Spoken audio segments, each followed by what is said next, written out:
అందరూ ఎలా ఉన్నారు? ఈరోజు నేను కాలీఫ్లవర్ ఫ్రై చెప్తున్నానండి. దీనికి కావాల్సింది పోపు దినుసులు, పచ్చిశనగపప్పు 1/2 టేబుల్ స్పూన్, పచ్చి మినపప్పు 1/2 టేబుల్ స్పూన్, ఆవాలు 1/2 టేబుల్ స్పూన్, జీలకర్ర 1/2 టేబుల్ స్పూన్, పచ్చిమిర్చి చీలికలుగా కట్ చేసుకున్నాను, 2 మిరపకాయలు, కరివేపాకు 2 రెమ్మల దాకా, ఒక పెద్ద ఆనియన్ చిన్న ముక్కలుగా కట్ చేసుకున్నాను.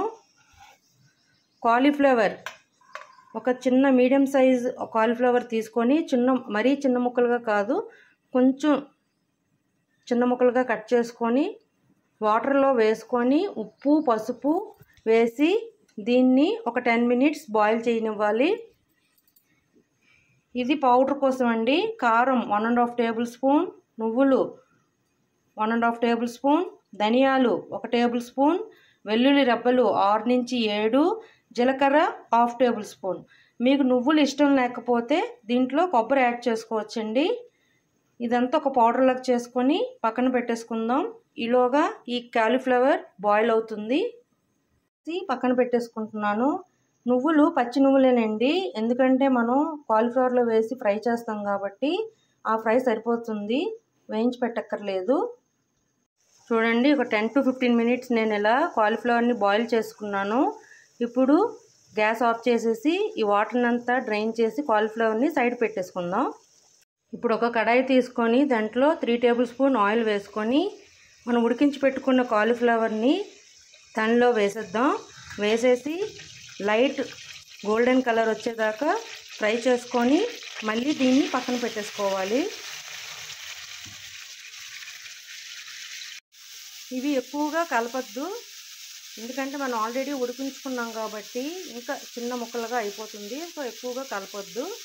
ఇది లైట్ గోల్డెన్ కలర్ వచ్చేదాకా మీడియం ఫ్లేమ్లో ఫ్రై చేసుకుందాం. ఫ్రై అయిపోయాయి.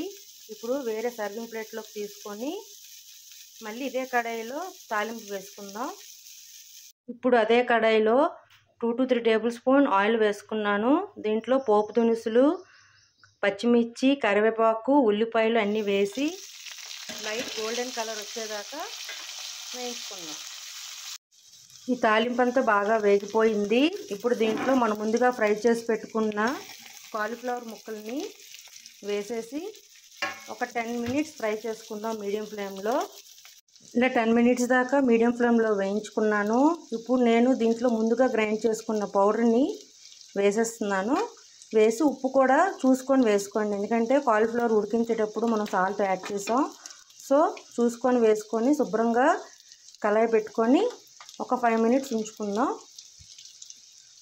పౌడర్ వేసుకొని శుభ్రంగా కళాయి పెట్టుకున్నానండి. కూర అయితే చాలా టేస్టీగా ఉంది.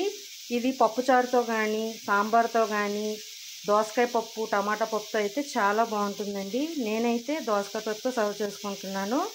మీకు నచ్చినట్లయితే like, share and subscribe. Bye.